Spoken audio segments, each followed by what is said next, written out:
Hello and welcome to Saving the Sky, the Ozone Hole by Amelia, Ashley, Gwen, Joe and Natalie. To begin, the ozone hole is an important chapter in not only the history of science but also humanity. A problem so environmentally devastating, it unites the entire world to solve it.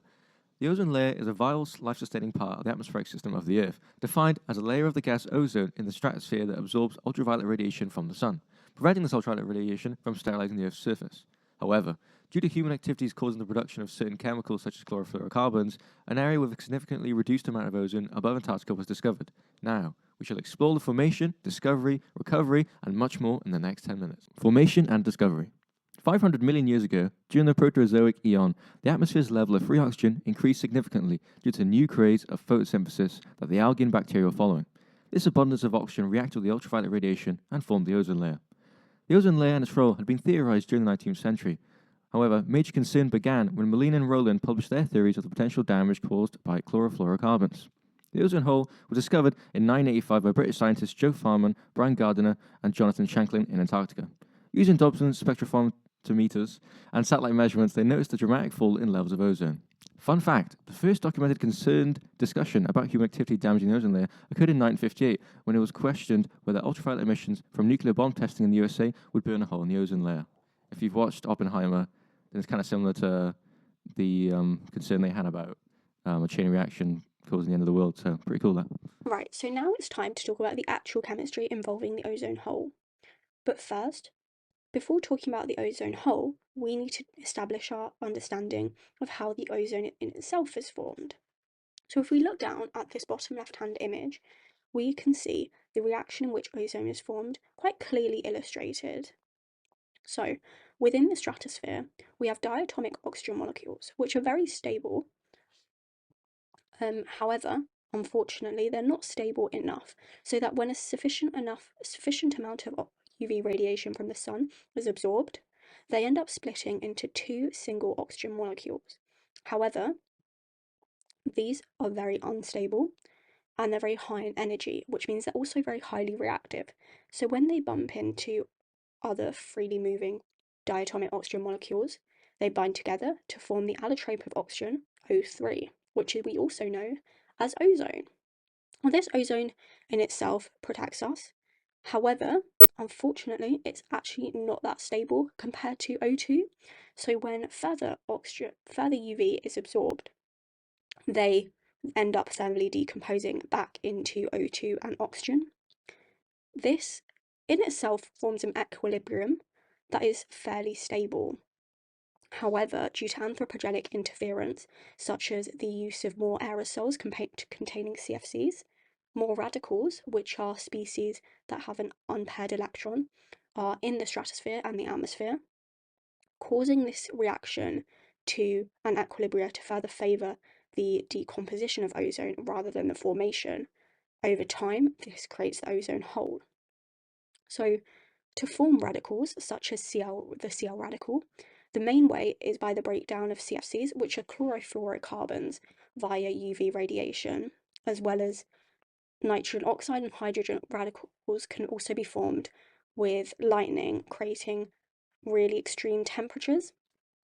The main catalytic cycle of this involves the Cl radical. So we can see our reaction here, and we can also compare it to the formation of ozone. So Cl radical and the O3, ozone, forms ClO and O2. Then the ClO radical formed in the first equation binds with an oxygen radical to form another Cl radical and O2. The overall reaction for this being O3 plus O, forming 2O2. So the ozone is then depleted into more oxygen, and over time, this ozone depletion then forms the ozone hole.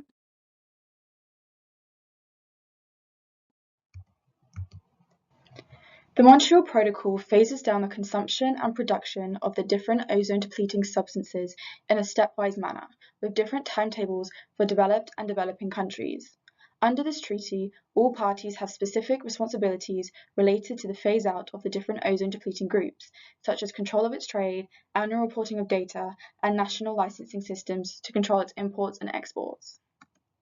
The substances controlled by the treaty are CFCs, halons, carbon tetrachloride, methyl chloroform, methyl bromide, HCFCs, with the most commonly used HCFC being nearly 2,000 times more potent than carbon dioxide in terms of its global warming potential. The global warming potential is the measure in which how much energy the emission of 1 ton of gas will absorb over a given period of time, relative to the emission of 1 ton of carbon dioxide. And lastly, HFCs, which were introduced as alternatives to support the phase-out of CFCs and HCFCs. Developing and developed countries have equal but differentiated responsibilities, such as developed countries were to have phased out HCFCs by 2020, whereas developing countries have a later target of 2030. The Multilateral Fund was created in the London Amendment of 1990 to assist developing countries in meeting the control measures of the protocol, but most importantly, both groups of countries have time-targeted and measurable commitments to tackling ozone depletion. The Kigali Amendment occurred in 2016. HFCs were found to have a global warming potential range from 12 to 14,000, with its emissions rising at nearly 8% yearly. The Kigali Amendment had countries agree to add HFCs to the list of controlled substances, as although these aren't ozone depleting, they are a potent greenhouse gas that contributes to global warming. They approved a timeline for gradual reduction by 80 to 85% by the late 2040s. The first reductions by developed countries started in 2019, with developing countries following with a freeze of HFC consumption in 2024 and some in 2028. So, how effective has this protocol and these amendments been? The countries involved in the protocol have phased out 98% of ozone-depleting substances globally compared to 1990 levels. Data for 2022 shows that consumption of these substances in the EU was negative, minus 3,623 metric tons. Negative consumption means, statistically, that more of these substances were destroyed or exported than produced or imported. In 2015, the World Meteorological Organization issued a report stating that there are several indications that the ozone layer is beginning to recover. But what does this mean?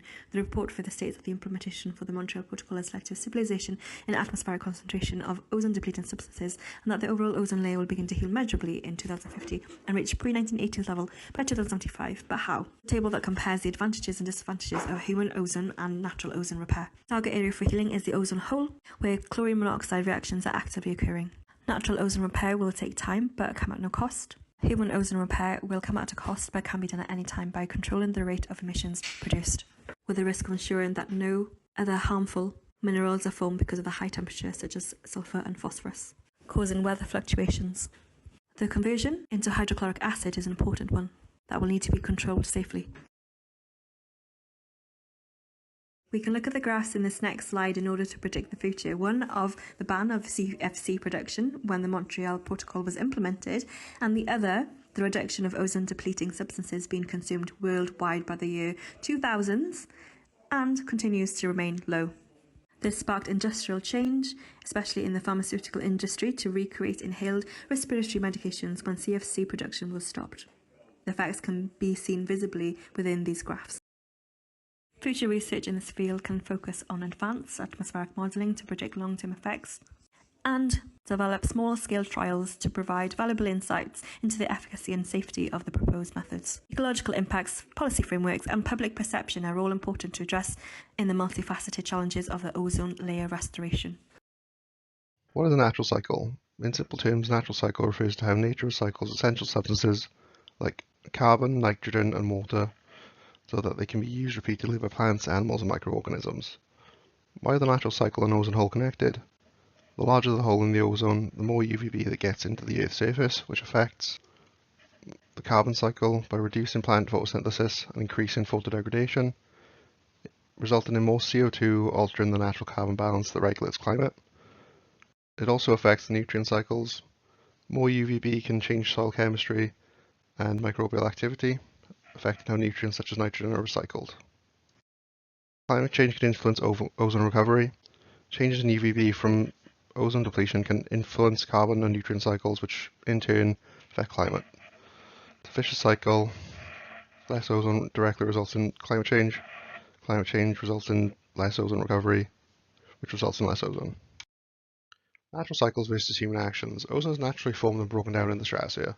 This process keeps the ozone layer in a balance under normal conditions. Some scientists argue that fluctuations in ozone levels could be part of a natural cycle, influenced by things like volcanic eruptions or solar activity. But here's the key point. While natural processes can cause temporary changes, they don't explain the consistent large-scale thinning we've seen, especially the infamous ozone hole over Antarctica. The hole is a direct result of human-made chemicals, mainly CFCs. Human actions over the last century have directly impacted the ozone more than natural cycle ever could. But it's not all gloom and doom.